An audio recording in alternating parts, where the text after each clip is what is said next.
Hello, this is Zeta Gundam Astly 1219 and welcome back to another video.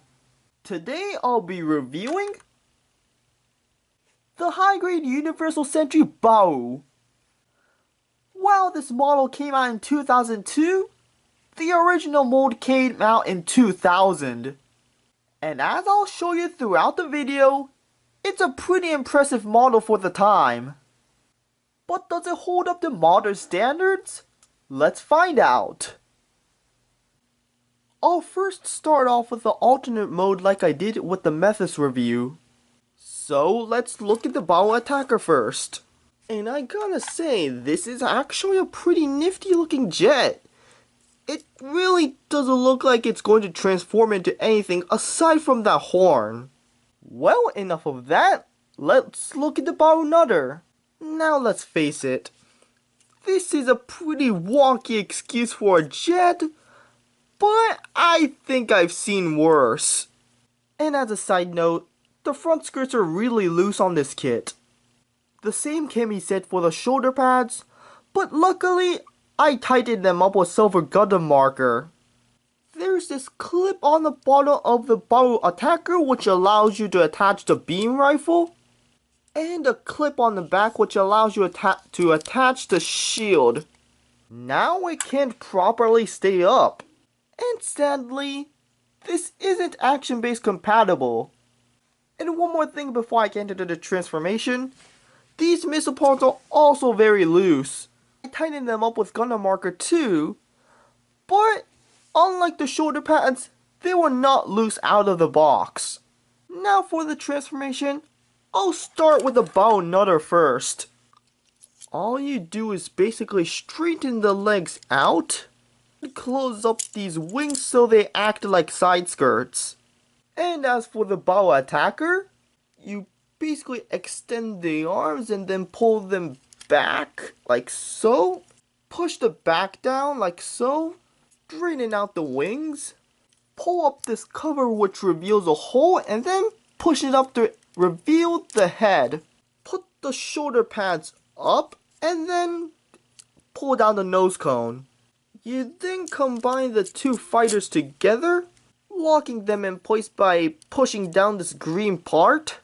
And then finally, when you put the hands in, now here we have the mobile suit mode. And I gotta say, this actually looks pretty nice for a model this old. There is also a moderate amount of panel lines that you can take advantage of. As for stickers, we're only getting one for the mono eye. And as you can see right here, I used the one for the center. But, if you think that's good, you're dead wrong because this requires a lot of painting. You're going to have to paint these grenades on the side skirts, these vents on the arms, and these parts on the front skirts alongside that gray.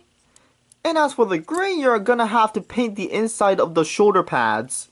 You're also going to have to paint loads of thrusters yellow.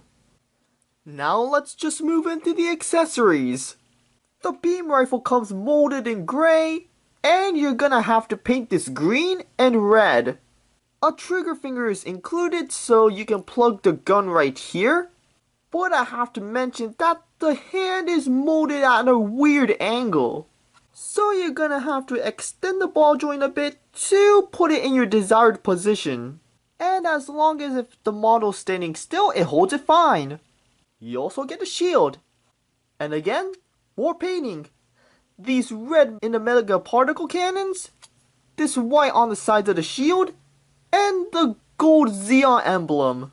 There's this clip inside the shield, and there's some slots on the arm which allows you to plug the shield in, and you can position it with the ball joint. And there's a beam saber inside the wrist which you cannot remove.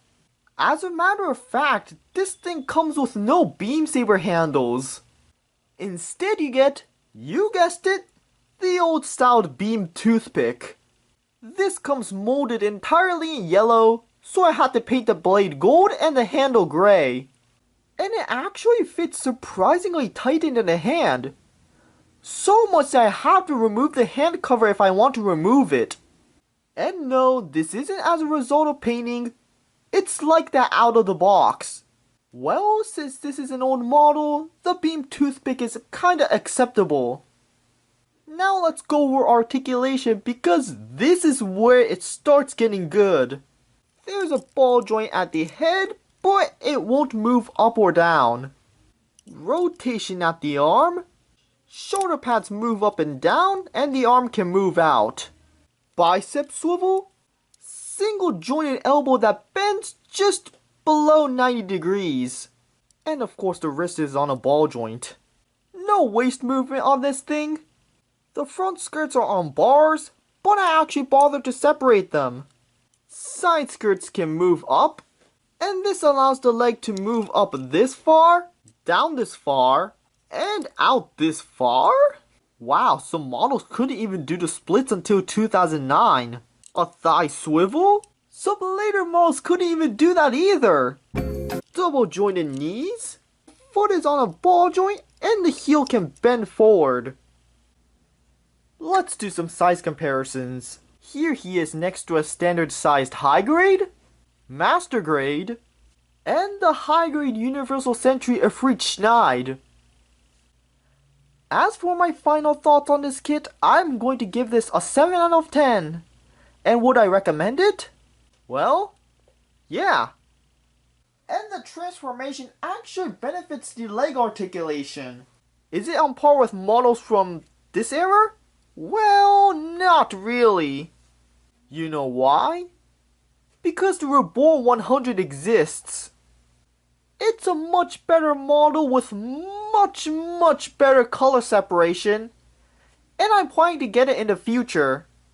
But regardless, it's a nice model and I would recommend you get it. As always, be sure to like, comment, subscribe, and I'll see you next time.